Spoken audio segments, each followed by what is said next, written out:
Hello everyone, this is Formula One News, and today we will be addressing a fundamental issue with the new Mercedes car, which the team has identified after 2 Grands Prix. What went wrong?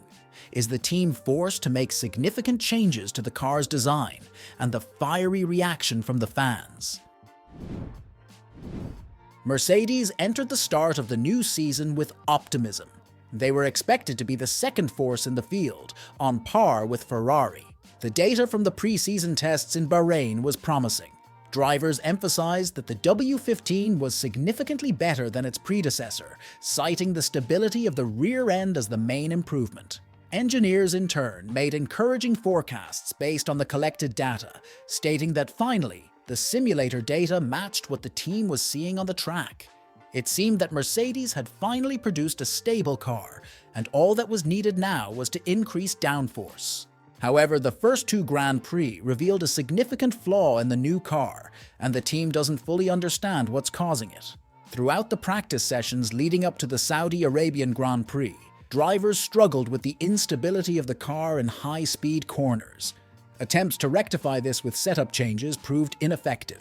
Lewis Hamilton opted for more radical changes, replacing his rear wing with a different one aimed at generating more downforce, but even this failed to help. The instability in high-speed corners persisted, while the increased drag from the modification led to reduced straight-line speed. Mercedes couldn't iron out the issue, and unfortunately, they don't fully comprehend what went wrong. Team principal Toto Wolff states that their real-world data doesn't align with what they see in the simulator. There is something which we don't understand. We are quick everywhere else pretty much.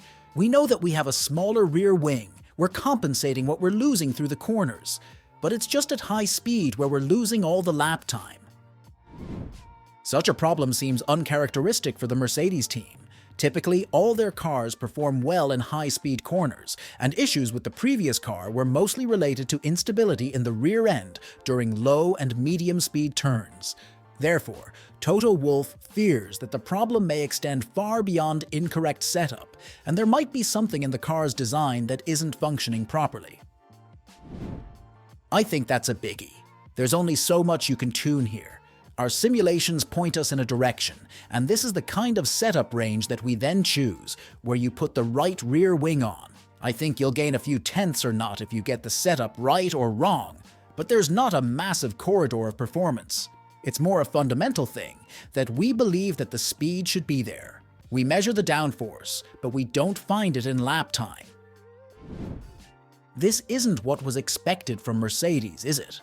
If these concerns prove to be true, it will mean that the team has failed to achieve its primary goal, creating a stable car with no obvious flaws that would serve as a solid foundation for further improvements throughout the season.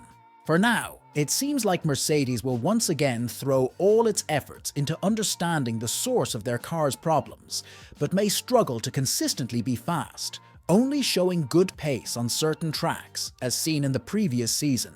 However, Toto Wolff isn't as pessimistic. The Mercedes team principal believes that they are currently at a different level, and he has no doubt that they will quickly get to the bottom of what went wrong. It's been 2 years that there is something we need to spot, and that's the thing to unlock. We have just got to work. It's not through lack of trying.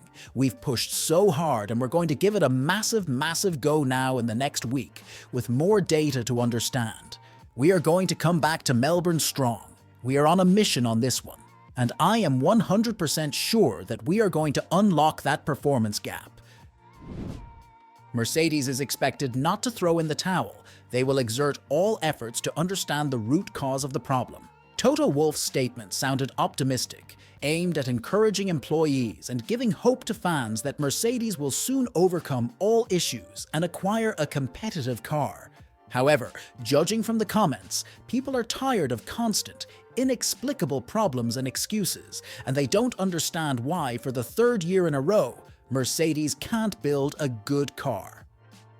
The problem: no one seems to know what's wrong with the car. We all see there's a fundamental problem, but sort it out, please. I think Toto should look for qualified engineers. It's been 3 years. No confidence in this team anymore. I'm glad Lewis is leaving. Sad to see a team that won 8 championships having fundamental issues with the car design. The car felt like a race car in the sim before launch, and both drivers were happy with the car. How did this fundamental issue crop up all of a sudden? That sounds brilliant. They got the design wrong for the 3rd year. How could a team have fallen so far so quickly and still not have a clue after 3 seasons beggars belief? What do you think about this? Why can't a team that has been so dominant for many years build a competitive car? Share your thoughts in the comments.